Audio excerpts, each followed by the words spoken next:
Assalamualaikum warahmatullahi wabarakatuh. Hamdan wa syukran lillah, wassalatu wassalamu ala rasulillah, amma ba'd. Para pemirsa sekalian yang berbahagia, Allah subhanahu wa ta'ala telah menciptakan jin dan manusia hanyalah untuk menyembah kepadanya. Wa ma khalaqtul jinna wal insa illa liya'budun. Tapi dewasa ini, ketika kita merenungi kembali perjalanan hidup kita sendiri, maka betapa banyak nikmat Allah subhanahu wa ta'ala yang kita lupakan, yang kita sia-siakan, dan bahkan kita tidak syukuri. Dalam sehari semalam, Allah subhanahu wa ta'ala telah memerintahkan kepada kita untuk beribadah kepadanya sebanyak 5 kali yang difardukan oleh Allah subhanahu wa ta'ala. Tapi seandainya ibadah kita kepada Allah dalam 1 kali sholat itu adalah 10 menit. Kalau kita mengerjakan sholat dengan sempurna, ditambah zikir, ditambah berdoa kepadanya, anggaplah 10 menit dalam 1 sholat fardu. Maka dalam 5 kali sholat sehari semalam berarti kita telah menggunakan waktu kita hanya 50 menit untuk beribadah kepada Allah subhanahu wa ta'ala. Namun kita bulatkanlah menjadi 1 jam. 1 jam kita beribadah kepada Allah subhanahu wa ta'ala dalam 1 hari 1 malam.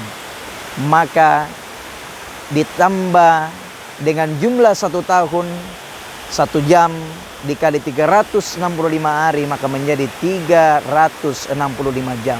Kalau dijumlah menjadi hari, maka kita hanya beribadah dalam 1 tahun kepada Allah subhanahu wa ta'ala hanya 15 hari.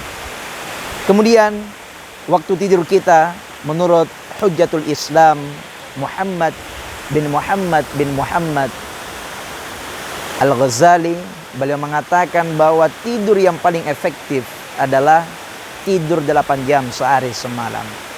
Namun jika tidur tersebut kita lakukan dalam sehari semalam 8 jam, maka berarti kita tidur dalam 1 tahun 8 jam dijadikan hari dalam 1 tahun, maka jumlahnya adalah 120 hari.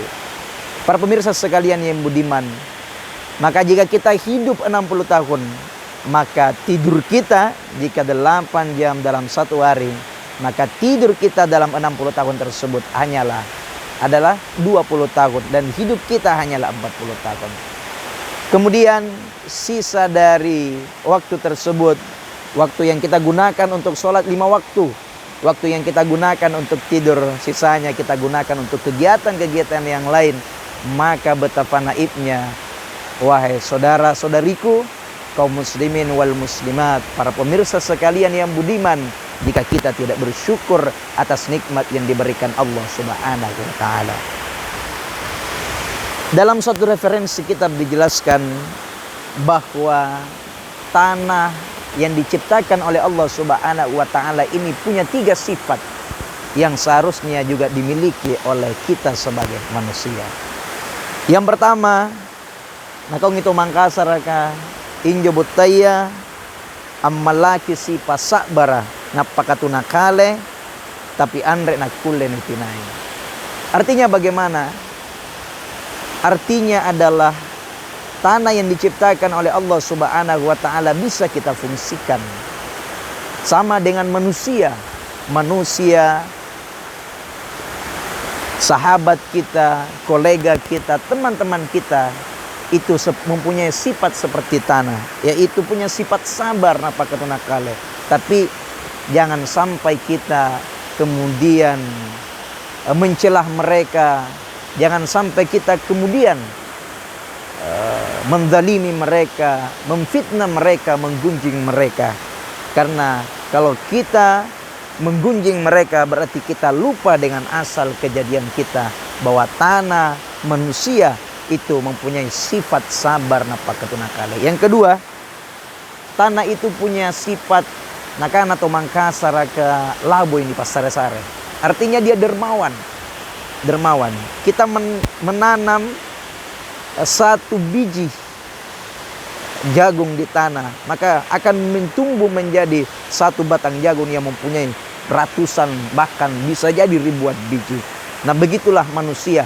Manusia jika dia diberi kekayaan oleh Allah Subhanahu wa taala, kemudian dia lupa untuk mendermakan hartanya, dia lupa untuk berinfak, dia lupa untuk bersedekah, dia lupa untuk memberikan hak orang lain, maka yakin dan percaya manusia tersebut sudah lupa dari asal penciptaannya. Para pemirsa sekalian yang budiman, yang terakhir atau yang ketiga, yaitu tanah mempunyai sifat asyal leleh. Artinya tanah itu mempunyai sifat bersatu, saling terkait antara satu tanah dan tanah yang lain. Di bawah lautan yang paling dasar itu adalah tanah. Makanya kita sebagai manusia mengambil pelajaran dari tanah, bahwa tanah itu selalu bersatu dalam setiap keadaan. Maka kita sebagai manusia, kita sebagai hamba Allah Subhanahu wa taala, marilah kita bersatu di jalan Allah Subhanahu wa taala, dan janganlah kita pernah bercerai-berai dalam menegakkan agama Allah Subhanahu wa taala.